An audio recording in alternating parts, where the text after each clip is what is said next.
Yeah, it's a really good point, Esther. And let's start from the basics. We know that 1 in 5 adults and 1 in 3 children feel shame about their body image. And that's because we've seen the digital world take hold and we're creating warped images with unrealistic expectations of being able to achieve it. So when I grew up, I was interested in playing rugby. I used to watch Gladiators and Baywatch. And you used to think, look, if I trained well, had the right diet, was paid to do so, I could achieve what I saw on the screen. But nowadays, at the click of a button, you can make your biceps bigger, your waist smaller, your breasts larger, and then that's put out into the world as the image that we have. And effectively, it's dishonest in what we're trying to achieve. And it creates this warped sense of reality of someone trying to aspire to something no matter what they did, they'd never be able to get there. That's the big concern that we have here. Now, you asked how to legislate for it. Well, interestingly, Norway have been one of the first countries to put in exactly what the Health Select Committee are suggesting here.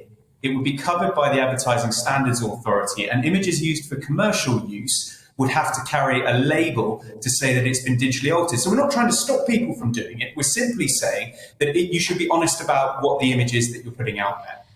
Well, I have a bit of a difficulty with this because in a way, I think, don't we all know everybody's changing things on Instagram and Twitter? Could you not bring it the other way around? Say, look, everybody, be a bit more resilient about what you see, sort of grow up, get over it because everybody's changing things. So rather than a warning, and is it a generic warning or do you say, and on this photo, the nose started off differently? I mean, what is the warning?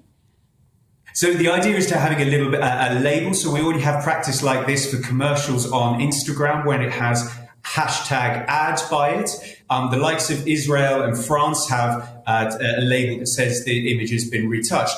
But the Health Select Committee report is exactly this is just one part of what we're saying. The report has asked that the government puts together and does research, pulling DCMS, education and health all together to say what's driving this. So labeling is only one small part of what we're suggesting. There needs to be a whole field of work of exactly that, getting people to critically analyse images, to not assume that it is what it says it is on the tin, to educate parents and children about it. And then for those people who do want to go ahead with cosmetic procedures, be able to be fully consented to understand what the pros and cons are, what the risks are about going ahead. And when they do have it and there are problems, you have some redress. So this report is trying to pull all of that together and say to government, come on, let's do something about it.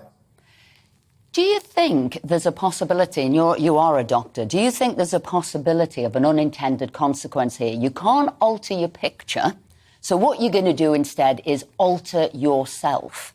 One of the sort of biggest growing industries is sort of plastic surgery and sort of cosmetic sort of changes. Could you see more people then undergoing sort of breast augmentation if they can't change it online? They might actually do changes to the face, fillers, pumping up areas, I don't know, skin peels, because they can't alter online. Do you not see that? Oh, well, absolutely, but we're already seeing a massive growth in that industry already. And the problem is the psychological effects that we're seeing. As I mentioned, we've got 1 in 5 people feeling shame, disgust about the way they look. We've got 1.25 million people with eating disorders in the UK and 1 million people using steroids to try and bulk up to fit for an image. This is scary statistics that our generation, younger generations, are walking into. And Esther, I simply ask you that speak to any mother or father and ask them to speak to their son and daughter about what they're seeing in the images and the impact it has. And this is the problem we're seeing. So it's a small component to try and actually control something that is really quite pernicious and perverse.